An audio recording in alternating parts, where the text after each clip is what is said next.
Examiner family, നമ്മുടെ sound എന്ന് പറയുന്ന ചാപ്റ്ററിലെ ഏറ്റവും ഇമ്പോർട്ടൻ്റ് ആയിട്ടുള്ള ഒരു ടേം ആണ് ഫ്രീക്വൻസി അല്ലെങ്കിൽ ആവൃത്തി എന്ന് പറയുന്നത്.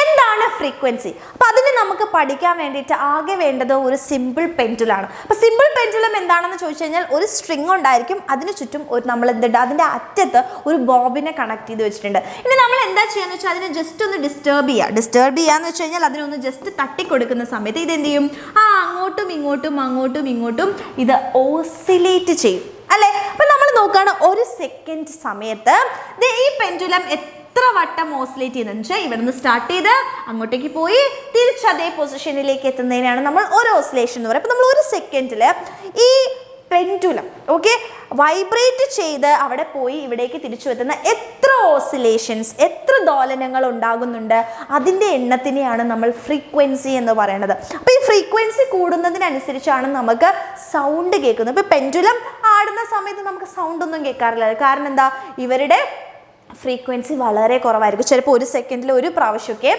എന്ത് ചെയ്യാറുള്ളൂ, അവർ ഓസിലേറ്റ് ചെയ്യാറുള്ളൂ. ഇപ്പം നിങ്ങൾ ആലോചിക്കും, ഒരു സെക്കൻഡിൽ ഒരു 1000 പ്രാവശ്യം അല്ലെങ്കിൽ 100 പ്രാവശ്യം 20 പ്രാവശ്യം 200 പ്രാവശ്യം ഒക്കെ വൈബ്രേറ്റ് ചെയ്യുന്ന സമയത്ത് അല്ലെങ്കിൽ ഓസിലേഷൻസ് നടക്കുന്ന സമയത്ത് നമുക്ക് നല്ല സൗണ്ട് കേൾക്കും. അപ്പോൾ ഫ്രീക്വൻസിയും സൗണ്ടും തമ്മിൽ ചെറിയൊരു ബന്ധമുണ്ട്. ഫ്രീക്വൻസി കൂടുന്ന സമയത്താണ് നമ്മളുടെ സൗണ്ട്, നമുക്ക് കേൾക്കുന്ന സൗണ്ടിൻ്റെ ആ ഒരു ശബ്ദവും കൂടുന്നത്. സോ ഫ്രീക്വൻസി എന്ന് പറയുന്നത് ഒന്നുമല്ല the number of oscillations made അല്ലേ, എന്താണ്, സിമ്പിൾ പെൻഡുലം ഉണ്ടാക്കിയ സിമ്പിൾ പെൻഡുലം ഒരു സെക്കൻഡ് കൊണ്ട് ഉണ്ടാക്കുന്ന ആ ഒരു എന്താണ് ഓസിലേഷൻസിനെയാണ് നമ്മൾ ഫ്രീക്വൻസി എന്ന് പറയുന്നത്. ഫ്രീക്വൻസിൻ്റെ യൂണിറ്റ് എന്ന് പറയുന്നത് എന്താണ് മക്കളെ, ഹെർട്സ് ആണ്. ഹെർട്സ് ആണ് കണ്ടുപിടിച്ചത്, അതുകൊണ്ട് തന്നെയാണ് നമ്മൾ അതിനെ ഹെർട്സ് എന്ന് പറയുന്നത്. അപ്പോൾ ഇത് സിമ്പിൾ പെൻഡുലം ആവണം എന്നില്ല, വേറെ ഏതൊരു എന്താണ് ഒബ്ജക്റ്റ് വൈബ്രേറ്റ് ചെയ്യുന്നത് എടുത്തു കഴിഞ്ഞാലും അതിൻ്റെ ഫ്രീക്വൻസി നമ്മൾ അങ്ങനെയാണ് കണ്ടുപിടിക്കുക, ഒരു സെക്കൻഡിലുള്ള ഓസിലേഷൻസ്. അങ്ങനെയാണെങ്കിൽ നമുക്കൊരു ക്വസ്റ്റ്യൻ ചെയ്തു നോക്കാം. എന്താണ് ക്വസ്റ്റ്യൻ എന്ന് വെച്ച് കഴിഞ്ഞാൽ നോക്കിക്കേ, ഇവിടെ ഒരു ക്വസ്റ്റ്യൻ ഉണ്ട്. ഒരു ട്യൂണിങ് ഫോക്ക് ഒരു ട്യൂണിങ് ഫോക്ക് 480 ടൈംസ് ആണ് ഒരു സെക്കൻഡിൽ. ആലോചിക്കുക, ഒരു സെക്കൻഡിൽ 480 തവണയാണ് ഓസിലേറ്റ് ചെയ്യുന്നത്.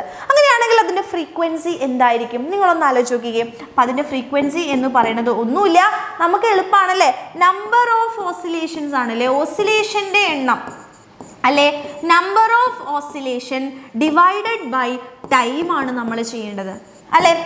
അപ്പോൾ ഇവിടെ നോക്കൂ, ഒരു സെക്കൻഡിൽ 480 ആണെങ്കിൽ അതിൻ്റെ ഹെഡ്സ് അല്ലെങ്കിൽ ഫ്രീക്വൻസി എന്ന് പറയുന്നത് എത്ര തന്നെയായിരിക്കും, 480 ആണ്. കാരണം അത് ഒരു സെക്കൻഡിൽ 480 ഓസിലേഷൻസ് ആണ് ചെയ്യുന്നത്. സോ അതിൻ്റെ ഫ്രീക്വൻസി എന്ന് പറയുന്നത് 480 ഹെഡ്സ് ആയിരിക്കും. ഇനി ദേ വേറൊരു ക്വസ്റ്റ്യൻ നോക്കിക്കേ. If A simple pendulum oscillates 10 times in 10 seconds അല്ലേ, 10 തവണ 10 സെക്കൻഡിൽ 10 തവണ 10 തവണയാണ്. അങ്ങനെയാണെങ്കിൽ ഫ്രീക്വൻസി എത്രയായിരിക്കും നമുക്കറിയാം അല്ലേ, number of oscillations by time ആണ്. നമ്പർ ഓഫ് ഓസിലേഷൻസ് 10 തവണയാണ് ആൻഡ് 10 പ്രാവശ്യമാണ്. അങ്ങനെയാണെങ്കിൽ എത്രയാ, 1 ഹെർട്സ് ആണ് അതിൻ്റെ ഫ്രീക്വൻസി എന്ന് വെച്ചാൽ ഒരു സെക്കൻഡിൽ അത് ഒരു ഓസിലേഷൻസ് ആണ് ഉണ്ടാക്കുന്നത്. അപ്പോൾ ഫ്രീക്വൻസി കണ്ടുപിടിക്കാൻ എളുപ്പമാണ്. നമ്പർ ഓഫ് അല്ലേ ഓസിലേഷൻസ് എത്രയാണോ അതിനെടുത്ത ടൈം വെച്ച് ഡിവൈഡ് ചെയ്ത് കഴിഞ്ഞാൽ നമുക്ക് എന്ത് കിട്ടി, ഫ്രീക്വൻസി കിട്ടി. ഇനി എൻ്റെ മക്കൾ പ്രത്യേകം ആലോചിക്കുക, ഓരോ വസ്തുക്കൾക്കും അവരെ നമ്മൾ ഡിസ്റ്റർബ് ചെയ്യുമ്പോൾ അല്ലെങ്കിൽ അവരെ തട്ടിവിടുന്ന സമയത്ത് അവർ ഓസിലേറ്റ് ചെയ്യുന്ന ആ ഒരു ഫ്രീക്വൻസിനെ ആ ഫ്രീക്വൻസിനെയാണ് നമ്മൾ എന്ത് പറയുന്നത്, അവരുടെ നാച്ചുറൽ ഫ്രീക്വൻസി എന്ന് പറയുന്നത്. അപ്പോൾ നാച്ചുറൽ ഫ്രീക്വൻസി എന്ന് വെച്ചാൽ ഓരോ ഒബ്ജക്ട്സിനും ഡിഫറെൻ്റ് ആയിരിക്കും. അവരെങ്ങനെയാണ്, അവരെ ഡിസ്റ്റർബ് ചെയ്യുന്ന സമയത്ത് അവർ എത്ര ഫ്രീക്വൻസിയിലാണ് ഓസിലേറ്റ് ചെയ്യുന്നത്, അതിനെയാണ് അവരുടെ നാച്ചുറൽ ഫ്രീക്വൻസി എന്ന് പറയുന്നത്. അപ്പോൾ അതുകൂടെ ഒന്ന് മനസ്സിലാക്കാനുണ്ട്. എന്താണ് നാച്ചുറൽ ഫ്രീക്വൻസി എന്ന് പറയുന്നത്? When a body is set in to vibrations, ഒരു ബോഡീനെ നമ്മൾ വൈബ്രേഷൻസിന് വിധേയമാക്കുമ്പോൾ അല്ലെങ്കിൽ കമ്പനം ചെയ്യിപ്പിച്ചു കഴിഞ്ഞാൽ അതൊരു പെർട്ടിക്കുലർ ഫ്രീക്വൻസിയിലാണ് അത് സ്വന്തമായിട്ട് ചെയ്യുന്നത്. ആ ഫ്രീക്വൻസിനെയാണ് നമ്മൾ എന്ത് വിളിക്കുന്നത്, നാച്ചുറൽ ഫ്രീക്വൻസി അഥവാ സ്വാഭാവിക ആവൃത്തി എന്ന് പറയുന്നത്. അപ്പോൾ അത് കൃത്യമായിട്ട് എൻ്റെ മക്കൾ മനസ്സിലാക്കണം.